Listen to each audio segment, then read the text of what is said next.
नमस्कार, मैं आचार्य चंपा झा आप सभी लोग का अपने चैनल पे स्वागत करती हूँ। आज मैं बात करने वाली हूँ ससुराल की दूरी का और शादी किस दिशा में होगी। ये बहुत ही आजकल के जो ट्रेंड है ना, उसमें ये बहुत ज़्यादा पूछा जाता है। पेरेंट्स बहुत परेशान रहते हैं कि हमारे बच्चों की शादी किस दिशा में होगी और कितनी दूरी पे होगी। अगर उनको इस बात का पता चल जाए कि किस दिशा में हमारे बच्चों की शादी होगी, घर से कितना दूर होगा, तो वो उसी दिशा में कोशिश करेंगे और उनको जो है कि आसानी से रिश्ता मिल जाएगा। रिश्ते को ढूंढने में ज़्यादा जो है कि मेहनत परेशानियों का सामना नहीं करना पड़ेगा। तो सबसे पहले कुंडली में शादी के कारक ग्रह जो होते हैं वो शुक्र होते हैं किसी भी जन्म कुंडली में। तो ये देखेंगे कि कुंडली में शुक्र की स्थिति क्या है, कहाँ बैठा हुआ है, किस भाव में बैठा हुआ, किस राशि में बैठा हुआ है, चंद्रमा की क्या स्थिति है। जिसकी कुंडली में शुक्र जितना बढ़िया रहेगा, अच्छा रहेगा, अच्छे पोजीशन में होगा, अच्छी स्थिति में होगा, शुभ ग्रहों से दृष्ट होगा, शुभ भाव में बैठा होगा, तो ऐसे जातक या जातिका का लाइफ बहुत अच्छा होता है। उनका वैवाहिक जीवन बहुत ही अच्छा रहता है। अब उनका जो पति पत्नी का आपसी तालमेल है, प्यार है, वो अच्छा रहता है। उनको सारी तरह की जो ऐश्वर्य की, सौभाग्य की, भोग विलासिता, इन सब कारक ग्रह शुक्र हैं, इसलिए उनको इन सब चीजों की प्राप्ति हो जाती है। तो सबसे पहले बात करेंगे शुक्र की। जब इसको हम लोग दो तरह से देखते हैं कुंडली में, इसके दो रूल हैं कि किस दूरी कितनी होगी। सबसे पहले दूरी की बात करते हैं कि ससुराल की दूरी कितनी होगी। तो इसके लिए सबसे पहले देखेंगे कि जो लग्न कुंडली है और नवांश कुंडली, इसके लिए हम लोग को नवांश कुंडली की भी जरूरत पड़ती है।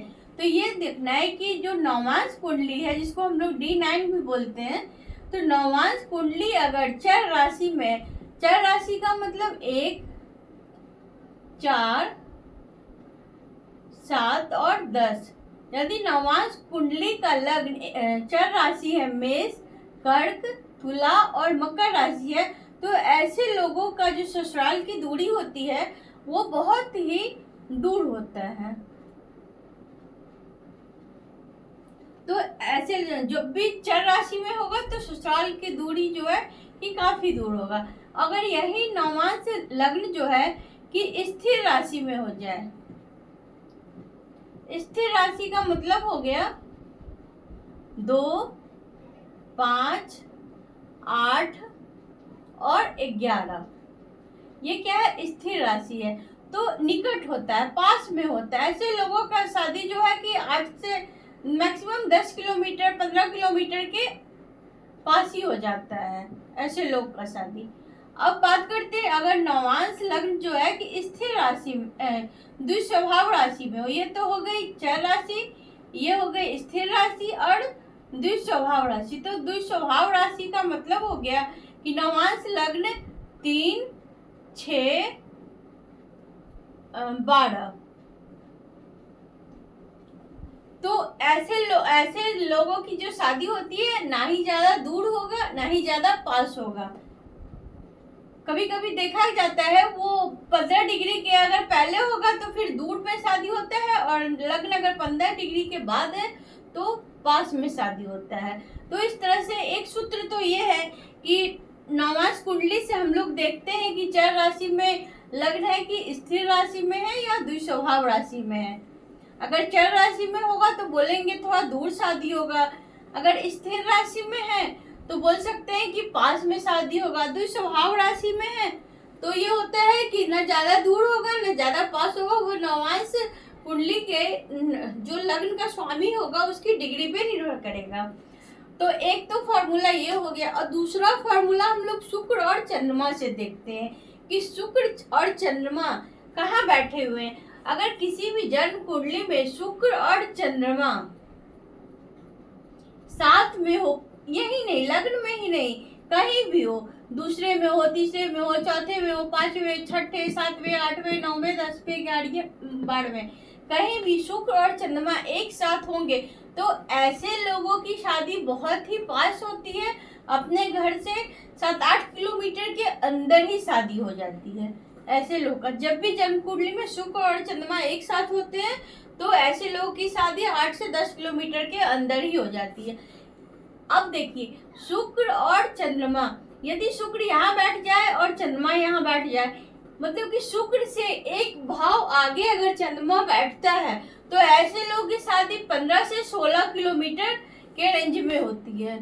अब तीसरे भाव में बैठते हैं तो ये दूसरे इसको लिखते हैं पहले ऐसे, अगर साथ में बैठेंगे तो 8 से 10 किलोमीटर। अगर यही दूसरे भाव में बैठ जाए, दूसरे शुक्र और चंद्रमा जो है कि एक दूसरे से इसको बोल सकते हैं आपके दूसरे भाव में कहीं भी हो ये, तो ऐसे लोग की 15 से 16 किलोमीटर। अगर शुक्र और चंद्रमा एक दूसरे से तीसरे भाव में हो तो ऐसे लोग की शादी 16 से 24 किलोमीटर के आसपास होती है। अब बात करेंगे, ये पहले हो गया, दूसरे हो गया, ये तीसरे हो गया, चौथे हो गया। अगर चौथे भाव में रहता है तो ऐसे लोग का 24 से 35 किलोमीटर के रेंज में ही शादी होता है। अगर ये 5 भाव आगे रहेंगे तो शुक्र से चंद्रमा अगर 5 भाव आगे होता है तो ऐसे लोगों की शादी 35 से 40-42 किलोमीटर के आसपास रहता है।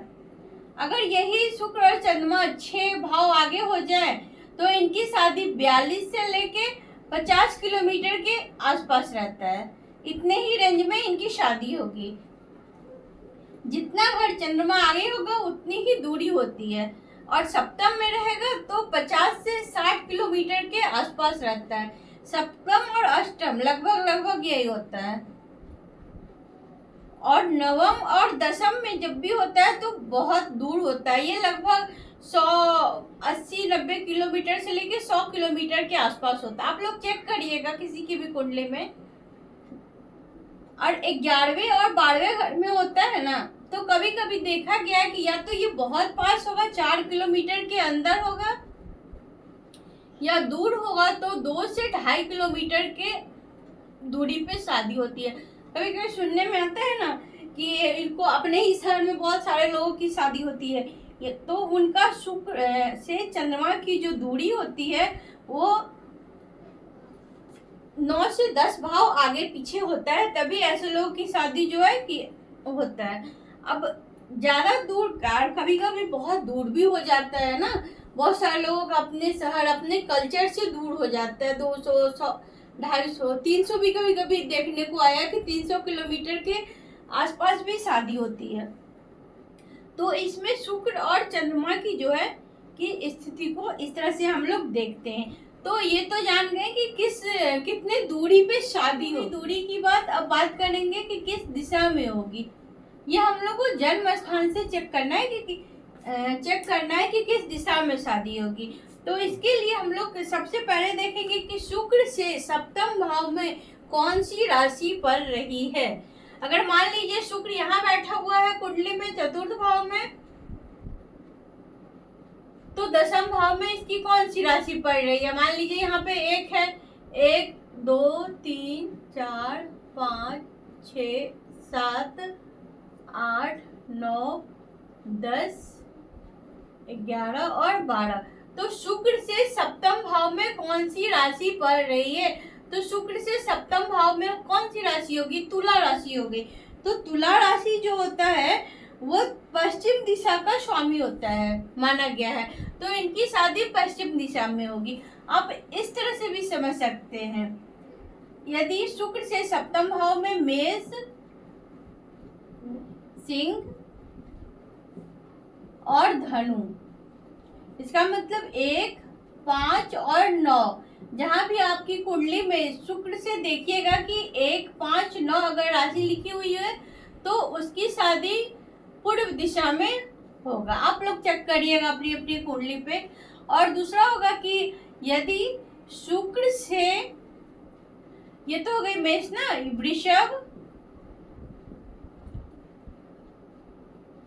वृषभ, तुला और मकर, इसका मतलब हो गया 2, 7 और 10 नंबर अगर लिखा हुआ है तो ऐसे लोगों की शादी किस दिशा में होगी, बता सकते हैं, पश्चिम दिशा में।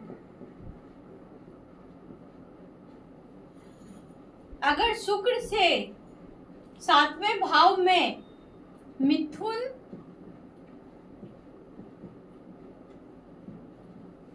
कन्या और कुंभ राशि हो, इसका मतलब 3, 6 और 11 नंबर लिखा हो, तो इस तरह बोल सकते हैं कि इनकी शादी दक्षिण दिशा में होगी।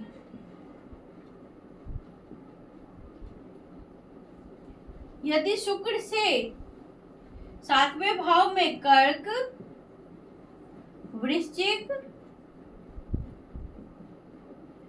और मीन राशि हो, इसका मतलब हो जाएगा 4 नंबर, 8 नंबर और 12 नंबर की राशि लिखी हो, तो बोल सकते हैं कि इनकी शादी उत्तर दिशा में होगी। तो इस तरह से हम लोग बता सकते हैं कि आपके बच्चों की, आपके संतान की जो है कि किस दिशा में शादी होगी। अगर शुक्र से 7वें भाव में मेष, सिंह, धनु राशि होगा तो पूर्व दिशा में, वृषभ, तुला और मकर राशि होगा तो पश्चिम दिशा में, मिथुन, कन्या और कुंभ राशि होगी तो दक्षिण दिशा में, कर्क, वृश्चिक और मीन राशि में होगा तो उत्तर दिशा में शादी होगी। कभी कभी ऐसा भी देखने को मिलता है, यदि सप्तमेश मजबूत हुआ, वो अपनी उच्च राशि स्व राशि में हुआ और उस पे अगर चंद्रमा भी साथ है, तो ऐसे में क्या होता है कि फिर उस दिशा में, जिस राशि में सप्तमेश बैठा हुआ है, उस राशि की दिशा में शादी होती है। तो आप लोग तो अब समझ गए होंगे, अब परेशान होने की जरूरत नहीं है कि किस दिशा में शादी होगी और कितनी दूरी पे शादी होगी। ये वीडियो देखने के बाद आप लोगों को काफ़ी मदद मिलेगा कि आप लोग जो भी आपकी समस्या होगी कि किस दिशा में होगी शादी और कितनी दूरी पे शादी होगी, तो बहुत सारा जो है कि समस्या का समाधान हो जाएगा। और इसी तरह से बहुत सारे लोगों की शादी होती है ना, तो जैसे किसी की शादी गंगा जी पार करके होती है, कोई क्रिकेट या खेल का स्टेडियम होता है, या फिर कोई बहुत ही फेमस पार्लर होता है या दुकान होता है मिठाई का। तो अगले टॉपिक में, अगले वीडियो में मैं ये बताऊंगी कि आपके जो है कि अष्टम भाव में कौन सी राशि है, उसी चीज को पार करके उनका ससुराल होगा। तो मिलते हैं अगले वीडियो में नए टॉपिक के साथ। हर हर महादेव।